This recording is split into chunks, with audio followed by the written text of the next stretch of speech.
Hey, this is Barry Odell with the Church of Christ at Mammoth Spring Facebook page, and I received a viewer question last night that I want to address in our video today, and it is about horoscopes, astrology, and Christians. So I'll just be straight up with you from the beginning. I don't know that I've ever, before today, looked at my horoscope. Something I've never done, and I know there are others that do it. So this question comes, and what I'll do is I'll go ahead and read this question to you, and then we'll look at some other things. So here's what this viewer sent me. I've been seeing several people on Facebook who are supposed to be Christians, and they're just about every day sharing their horoscope or things being predicted based on if you're a Leo or Virgo, etc. Can you teach something on that subject so I can share it and hopefully they will see it? Thank you. Well, thank you for the question, first of all. And I learned today that I'm a Pisces, apparently. So I'll read something about that in just a little bit. But here's something else that I saw as I was just doing some reading up on this. This was in a thread on another social media platform. And somebody wrote this: I'm a Christian, but lately I've been looking into horoscopes. I don't really look at them to see the future. Now, what the person says next, I think, is really indicative of one of the main problems here. So, I don't really look at them to see the future, comma. I mainly look at them to guide me towards the day and what my main focus should be. I do believe that the only person that knows your future is God and Him alone. I just wondered if it is something to look at or turn away from. So I look at that comment. Okay, so I'm a Christian. I don't want to see the future. I mainly look at them to guide me towards the day and what my main focus should be. I think there's the source of the problem, or perhaps the source of the question. Should a Christian be involved in that kind of stuff? So I printed this article off and just did some reading and preparation a little bit ahead of time because, again, this is something I personally have never done. I know there are people who do it. I know there are Christians who do it. So basically what we're looking at here, astrology is, and this is a definition that comes from an article written by a professional. Astrology posits that the natural world and we human beings in it are affected by the movements of the sun, moon, and stars through the heavens, and that who we are is shaped by the exact position of these celestial bodies at the time of our birth. So they talk about a natal star chart, presents the sky on the date and exact time of birth, from which the astrologer extrapolates character traits and predictions. So, like I said, having never done that before, I Googled it because, everything, they say everything on the internet's true, so we'll see. I Googled it, and like I said, I learned that I'm a Pisces, so I just started looking around this one particular website that's talking about astrology, numerology, and there were a lot of different categories you could click on based on your number, okay, numerology. I found out I'm a number 8. You can look at your sun sign. You can look at horoscopes for love, career, money, health. You can get a tarot reading, numerology, the planets, and free psychic reading. So obviously there's a lot of stuff out there that you can access. One interesting thing that I saw, the word horoscope itself means a watcher of time. Now, I think there's some biblical principles here when we talk about the fact that, or the idea that a person can look at the sun, moon, and stars and possibly look at future events, can look at the celestial bodies and determine their personality, their character, and things like this nature. So there are a lot of strings attached to this particular discussion. But what I did, like I said, I printed out this 8-page article that was written by a quote-unquote professional astrologer. Couple things that stuck out in my reading of this article as I was looking through it, I'm just going to share with you. Let me see here. Okay, so now I found this interesting. looking at the belief. Okay, so how many people believe in astrology, horoscopes, things like this?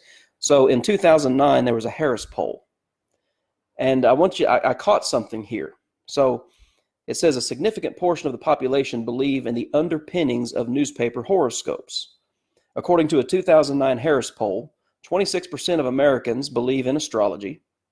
That's more people than believe in witches, 23%, but less than believe in UFOs, 32%, creationism, 40%, and ghosts, 42%. So I found it really interesting. We're talking about astrology, horoscopes, witches, UFOs, ghosts, and in the midst of all that is creationism. That just kind of, that, I don't know, that kind of hit me weird, that believing in creation, you're grouped into those other categories that are there. Let's see here. Okay, so again, this article that I'm looking at was written by a professional astrologer. A study out in 2003 conducted by former astrologer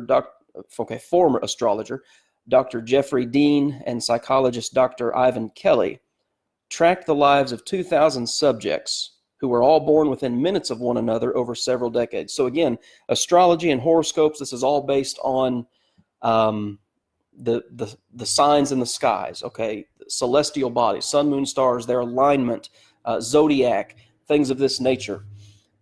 So to try and verify these claims, there was a study done of 2,000 subjects who were all born within minutes of one another over several decades. The theory was that if astrological claims about star position and birth dates were true, then the individuals would have shared similar traits.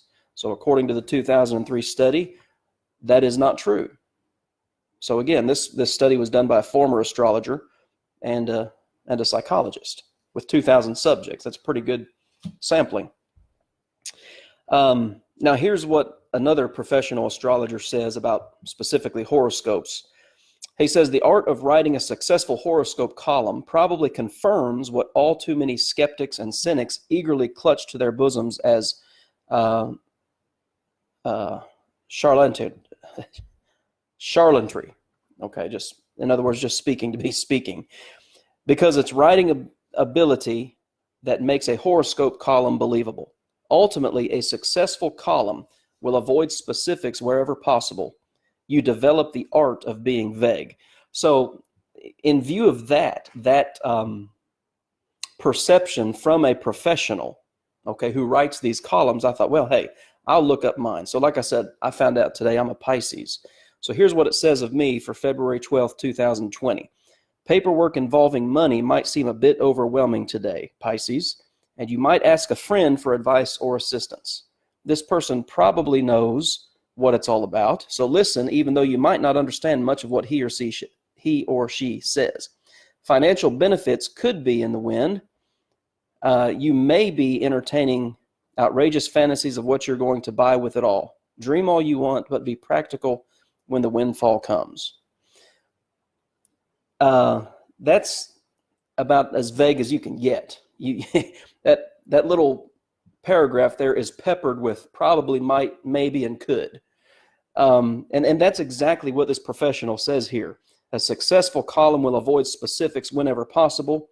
You develop the art of being vague. So basically, a person who is looking into these things finds something vague and finds basically some way to insert themselves into the vagueness and say, oh yeah, that's me, that makes sense. And that same author goes on to say, most days for most people, it's a mix of good things and bad things, depending on how you buy into the system. If you're told to expect something good that day, then anything good that happens that day is read as confirmation. Basically kind of, what we call sometimes self-fulfilled prophecy. Here's another person writing on this about horoscopes.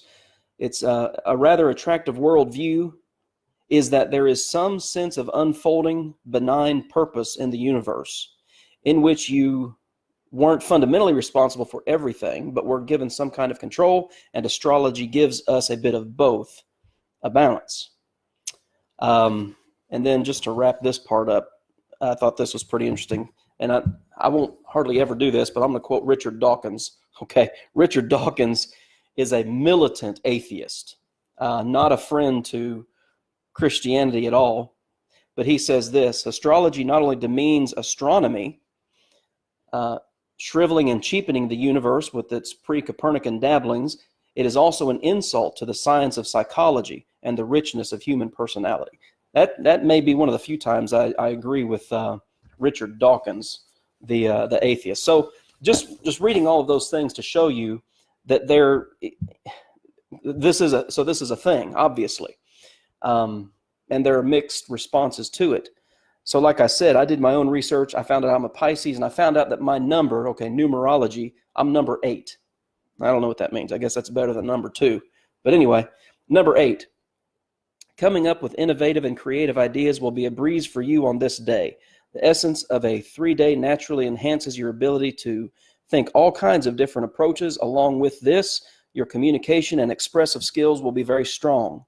Whatever you have on your plate for this day, 8, you are sure to bring a flair to it unlike any other. Don't be shy about your ideas, as you may hold the key to a real success. Okay, I don't know what that means. Apparently I'm number 8 and I'm a Pisces. So let's get back to the questioner, the viewer's original question. Okay, so should a Christian be involved in this kind of stuff? Should we be concerned about our star sign, our birth sign, our number, our horoscope, and all these different things? A horoscope, by definition, is an astrological chart that is calculated based on the date, time, and place of birth. And again, it has to do with things concerning your personality, concerning ventures you might take, anything like this. And apparently, we can read all that in the stars. So basically, I mean, in this realm of discussion, we have things like, I just made a couple notes: tarot cards, again, numerology, spirit guides, psychic readings, things of this nature. Basically, this line of thinking holds that the celestial bodies, the alignment of those heavenly bodies will determine your character, your personality, your successes or failures in life. So the question then becomes, ultimately for the Christian, does the Bible say anything about this, and should the Christian be involved in such things? So as I was thinking about all this, one of the things that came to my mind, okay, I love Chinese food. So what do you get when you go to a Chinese restaurant after the meal's over? Well, you get a fortune cookie. And you crack that thing open, and it'll say something. Typically, it's not even a fortune. It's just a statement. Again, it's very vague, just like astronomy and numerology. And I guess you can insert your own thoughts and put yourself into that vagueness to make it apply to you in some way. Obviously, I don't believe in fortune cookies. I've opened fortune cookies that didn't have a fortune in them before. So what does that mean? I guess that's really bad luck. But anyway, let's think about just a few passages. And there are 3 particular passages in the Old Testament I want to look at. There are a lot more in the Old Testament, but just 3 that I want to consider. The first one being in Deuteronomy chapter 18. I'm going to look at Deuteronomy 18 that begins in verse 9. So this is obviously when the children of Israel they're about to cross over into the promised land, and they're going into an area that is filled with people who, according to Leviticus chapter 18, have defiled the land by their lifestyle. You read Leviticus chapter 18, you get some pretty good insight as to the character of these people who lived in Israel before the descendants of Abraham got there. So Deuteronomy 18, beginning in verse 9, he says, when you come... I forgot to silence my phone. So Deuteronomy chapter 18, beginning in verse 9, says this: when you come into the land which the Lord your God is giving you, you shall not learn to follow the abominations of those nations. There shall not be found among you anyone who makes his son or his daughter pass through the fire, or one who practices witchcraft, or a soothsayer. And then this, at the end of Deuteronomy 18, verse 10, it says, or one who interprets omens. And that's a pretty interesting word. That word omen in the Hebrew language is a word that means an occurrence or a phenomenon believed to predict the future.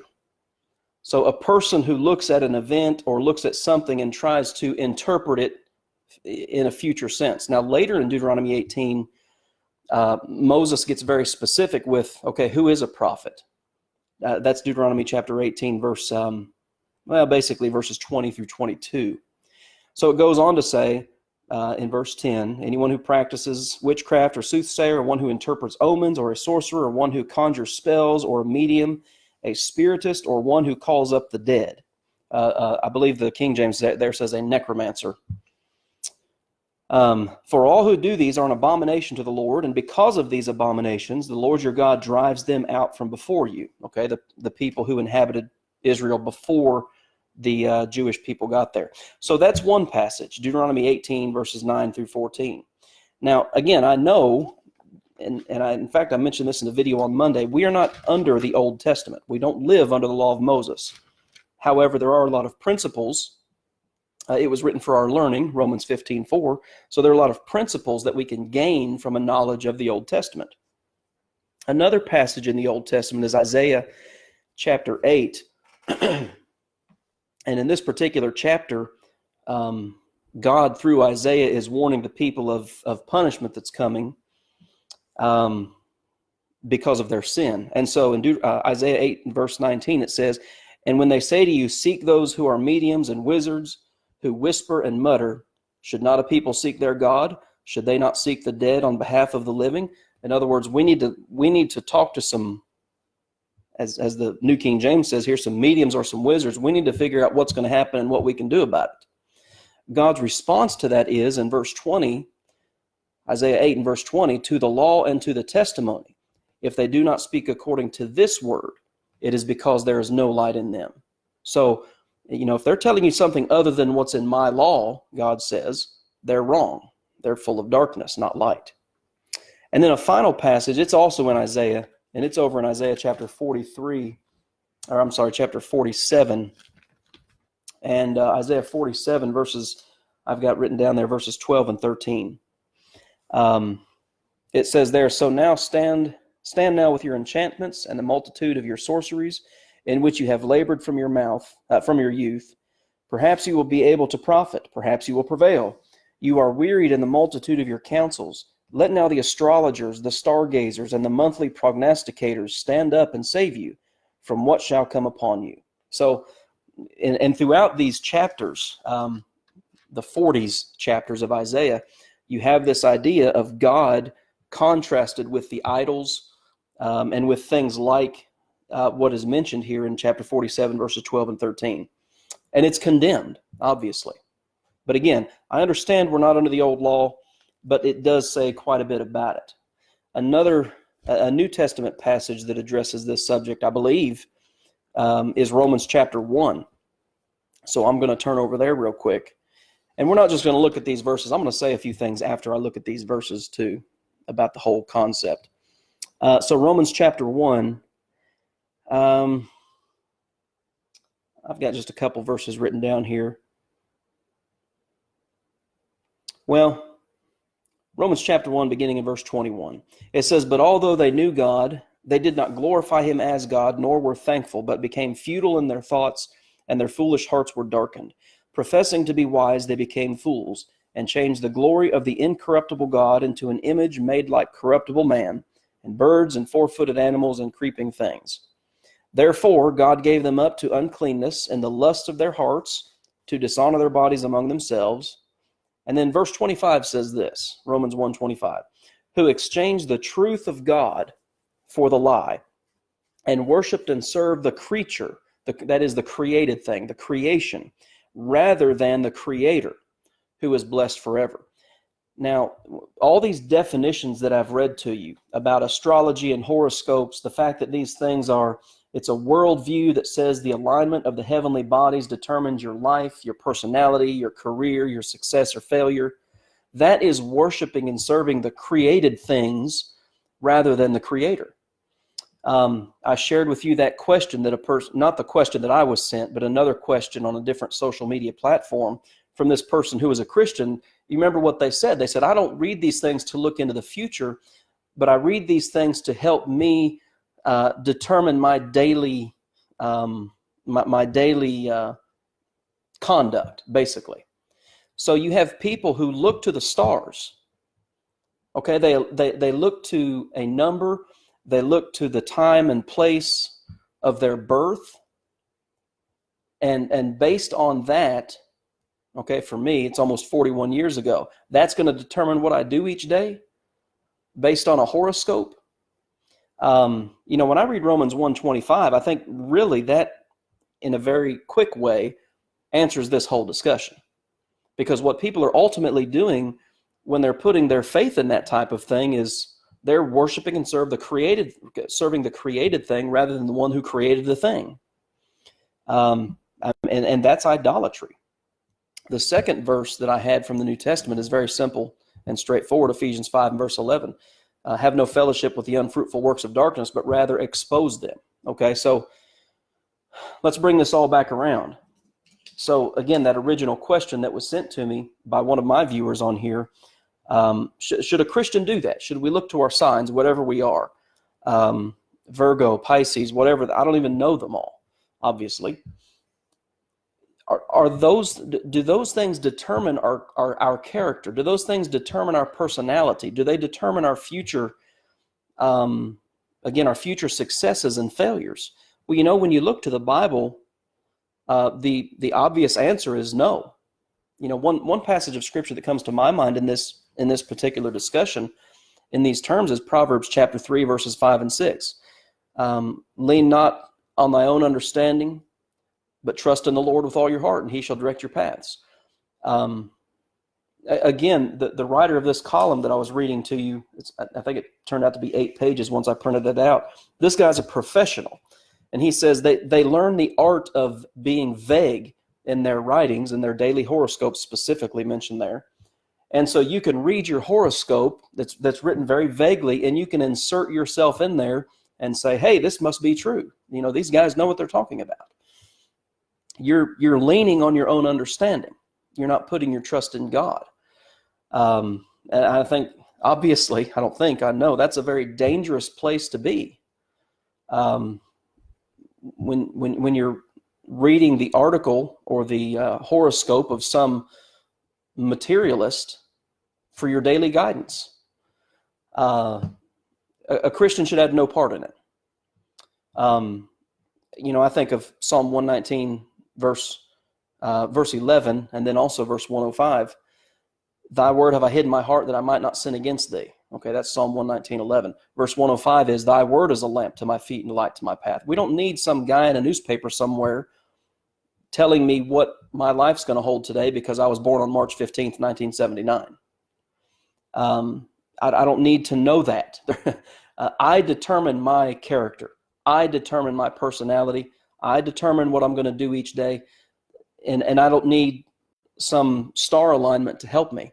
Now, I'm saying all that. What I'm not saying is that God is not involved in any of that. Obviously, I would never say that. God certainly is involved. Just for instance, okay, over in 2 Peter chapter 1, verses 3 and 4, we learn that God's word contains all things that pertain to life and godliness through the knowledge of him who has called us to glory and virtue. So then he says in verse 4, by which have been given to us exceeding great and precious promises, that through these you might become partakers of the divine nature. As I grow in my knowledge of God and his word, I can be more like him. I develop that divine nature. I become more like God each day.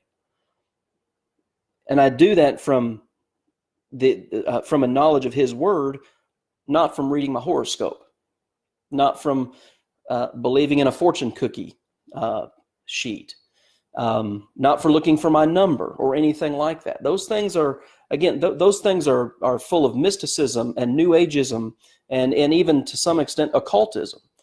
The Christian has no business messing with that stuff. It has no place in determining your character, again, your personality. That's up to me. And in fact, we're here in 2 Peter chapter 1, as he's talking about that, might be partakers of the divine nature, having escaped the corruption that is in the world through lust. Well, he then reveals how we do that. For this very reason, give all diligence, add to your faith virtue, to virtue knowledge, knowledge temperance, and what we call the Christian graces that go on down into verse 8. How do I develop those Christian graces? In other words, how do I develop my Christian character? How do I develop my personality? How do I determine my conduct day by day? It's not by opening the paper and looking for my horoscope. It's by reading God's word. Again, those things are written by charlatans, as this article called them. It's not written. Those things aren't written by people who are believing in God and have a faith in a creator and a designer and have faith in the fact that the Bible is God's word.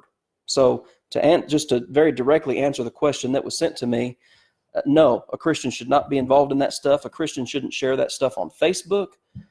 Those kind of things reveal things about us. We shouldn't have any part in it.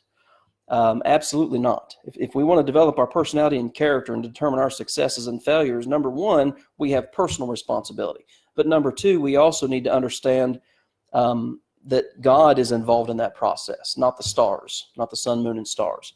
Another passage that I think of in these terms, because so I looked up my horoscope for today, February 12th, 2020, and it was all about money and financial success. And again, my horoscope was peppered with probably, might, and may, and could. So again, vagueness is there. So a passage, as I was looking at that came to my mind is James chapter 4, beginning in verse 13. Come now, you who say, today or tomorrow we will go to such and such a city, spend a year there, buy, sell, and make a profit, whereas you do not know what will happen tomorrow. And not only do I not know, the sun, moon, and stars don't know anything either. Those are inanimate objects. They have no intelligence. They have no conscience. They have no knowledge of anything. They are created things that God created to sustain life. But they're not some all-knowing entity floating around giving me my future. For what is your life? It is even a vapor that appears for a little time and vanishes away. Instead, you ought to say, if the Lord wills, we shall live and do this or that. But now you boast in your arrogance. All such boasting is evil. Well, I mean, as I learn more about this, throw astrology and horoscopes right in that mix. You don't know what tomorrow holds. Neither does some newspaper column writer.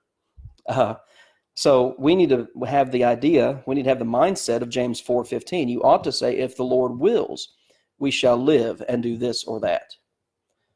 That's what develops our personality as a Christian. That's what develops our character as a Christian. We don't want to have the reputation of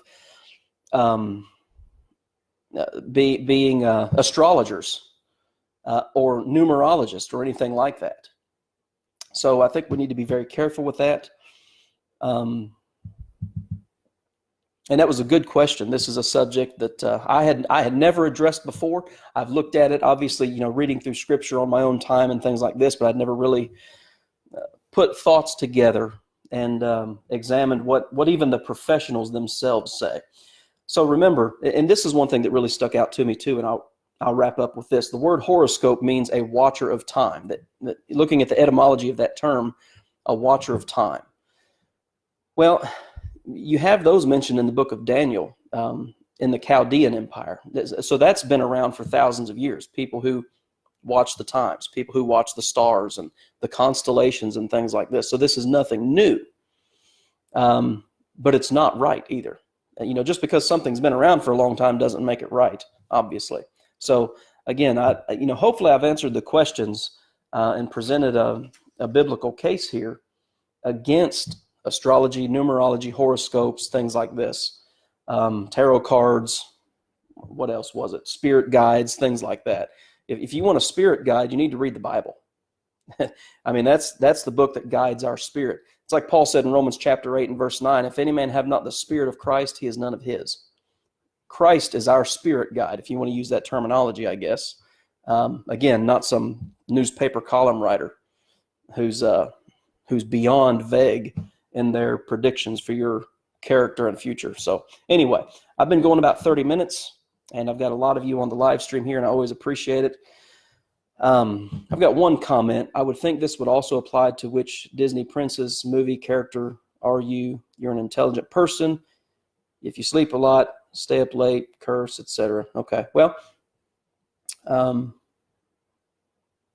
I do think we need to watch our sources of entertainment. There's no question about that. And that goes beyond astrology and things of this nature. You know, with what kind of things do we entertain ourselves as Christians? That might be a whole nother discussion to have. Television, movies, music, you know, what kind of things occupy our minds, in other words. That might be another subject that we deal with. So I appreciate that comment and all of you who are on the live stream. So I'm going to wrap this up. I don't think there's much more to add to it. If you have any further questions or comments, you can add them here. You can go to the Church of Christ at Mammoth Spring Facebook page. You can put a comment or send a message to me through that, and I'll respond to it. And if you're on YouTube, you can do the same there. Add to the comment section there on our Mammoth Spring Church of Christ YouTube channel. So again, thanks for watching. I always appreciate you viewers, and I will see you on the next video.